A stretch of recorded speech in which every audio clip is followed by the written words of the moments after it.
My dear audience, আসসালামু আলাইকুম রহমতুল্লাহ। আশা করি সবাই ভালোই আছেন। তো আমি এখন অবস্থান করছি গ্রিক সাইপ্রাসের একটি পার্কে। তো যারা যারা আমার নাম জানেন না তাদের জন্য বলতে চাই, আমার নাম মোহাম্মদ নাইম হাসান। তো আমি মূলত গ্রিক সাইপ্রাসে এসেছি সিএসসি ব্যাচেলর ডিগ্রি প্রোগ্রামে ইউক্লেন ইউনিভার্সিটিতে, যেটির full meaning university of central ল্যাঙ্কাশায়ারে। তো আর আমি যে এজেন্সিটার মাধ্যমে এসেছি তাদের নাম হলো সেন্টার ফর হায়ার স্টাডিজ। আপনাদের আমি অবগত করতে চাই, সেন্টার ফর হায়ার স্টাডিজের সাথে আমার কোনো প্রকারই কোনো লেনাদেনা বা সম্পর্ক নাই। তারা আমাকে অ্যাসিস্ট করেছে এখানে আসার জন্য, আলহামদুলিল্লাহ আমি তাদের কাছে কৃতজ্ঞ এটার জন্য। কিন্তু আপনারা কেউ গিয়ে যদি ব্যাড এক্সপিরিয়েন্স করেন, সেটার জন্য কেউ আমাকে দোষী সাব্যস্ত করবেন না আশা করি। কারণ আপনারা অ্যাজ ইউজুয়াল যেমনটা জানেন, সবাই গ্রিক সাইপ্রাসে আসতে এজেন্সির মাধ্যমে আসতে হয়, তো আমিও তেমনটাই এসেছি। তো আপনারা অনেকেই জানতে চেয়েছিলেন গ্রিক সাইপ্রাসে বাসা ভাড়া কেমন। তো সেটি সম্পর্কে আমি অতি শীঘ্রই একটি ভিডিও আপলোড করব আশা করা যায়। আর আরেক ভাই জানতে চেয়েছিলেন এখানে আইফোন ডিভাইস গুলোর দাম কেমন। তো যদিও এইটা সম্পর্কে আমার একটু নলেজ আছে, বাট আমি আরো সম্পূর্ণ নলেজ গেইন করার পরেই আপনাদের এই সম্পর্কিত হয়তো একটি ভিডিওর মাধ্যমে ইনফরমেশন গুলো দেওয়ার চেষ্টা করবো ইনশাল্লাহ। তো ভিডিওগুলোতে এমন কিছু কমেন্ট ছিল যে আমি কোন থেকে এসেছি, কোন ইউনিভার্সিটিতে এসেছি। তো আমি এসেছি ইউক্লেন ইউনিভার্সিটিতে, যেমনটা আগেই বলেছি।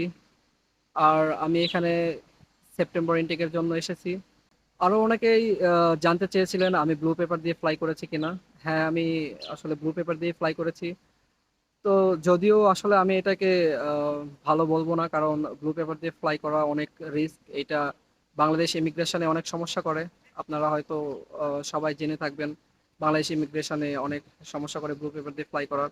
আর এছাড়াও স্টিকার ভিসা করালে অনেক সুবিধা পাওয়া যায় পরে, যেটা ইন্ডিভিজুয়াল কিছু সুবিধা আছে। তো আমি সবাইকে সাজেস্ট করব ব্লু পেপার পাওয়ার সাথে সাথে অ্যাজ সুন অ্যাজ পসিবল সবাই আপনাদের পাসপোর্টটাকে স্টিকার করানোর জন্য ডিএসএল করে দিবেন। কারণ যত তাড়াতাড়ি ডিএসএল করবেন তত তাড়াতাড়ি স্টিকার ভিসা পেয়ে যাবেন। আর যেমনটা বললাম, স্টিকার ভিসা পাইলে আপনারা একটু ইন্ডিভিজুয়াল কিছু সুবিধা পেয়ে থাকবেন। তো এক ভাইয়া আমার রুম ট্যুরের ভিডিও দেখতে চেয়েছিলেন, তো ইনশাল্লাহ সামনে এটা দেওয়ার চেষ্টা করব। আর আরেকজন ভাইয়া জানতে চেয়েছিলেন যে নিকোসিয়াতে রুম ভাড়া খুব কস্ট কেমন হয়। তো আমিও এখন নিকোসিয়াতে অবস্থান করছি। তো আমার এক্সপিরিয়েন্স অনুযায়ী রুম ভাড়া ভাইয়া এক একজনের এক এক রকম হয়, তবে আমার মনে হয় 150-র মধ্যেই হয়ে যাবে।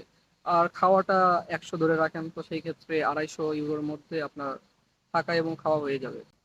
আর এক ভাইয়া কমেন্টে জানতে চেয়েছিলেন সাইপ্রাসে মোবাইল ফোন ডিভাইস বা আইফোন ডিভাইস ইএমআই তে নেওয়া যায় কিনা। তো আমি যতদূর শুনেছি আসলে এটা নেওয়া যায়, কিন্তু এটা আসলে সিস্টেম কি এখনো জানা নেই। তবে যতদূর জানি এটা নেওয়া যায়, এবং এই সম্পর্কিত নলেজ গেইন করার পরে আশা করি আপনাদের আবার জানাবো ইনশাল্লাহ।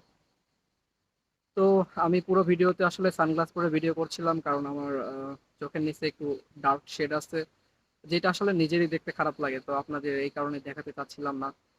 আর ইউটিউবে আমি একদমই নতুন, যেমনটা আপনারা দেখছেন। তো আপনাদের সাপোর্ট পেয়ে আসলে অনেক ভালো লাগছে, এবং নিজে অনেক উদ্বুদ্ধ হচ্ছি ভিডিওগুলো বানানোর জন্য এবং ভিডিওটা ছাড়ার জন্য। তো এইভাবেই সবাই আসলে সাপোর্ট করবেন আমাকে। আর যেহেতু নতুন নতুন ভিডিও মেক করতেছি, আসলে আমার কোনো আইডিয়াও নাই কিভাবে মেক করতে হয় বা কিভাবে প্রপার ওয়েতে ভিডিওতে কথা বলতে হয়। তো যেহেতু লাইফের ফার্স্ট টাইম ভিডিও মেক করছি, তাই আমার ভুলগুলো আসলে সবাই ক্ষমা সুন্দর দৃষ্টিতে দেখে আমার ভুলগুলোকে ক্ষমা করবেন আশা করি। তো ভালো থাকবেন, সুস্থ থাকবেন সবাই। আবার দেখা হবে ইনশাল্লাহ নেক্সট কোনো ভিডিওতে। আসসালামু আলাইকুম, আল্লাহ হাফেজ।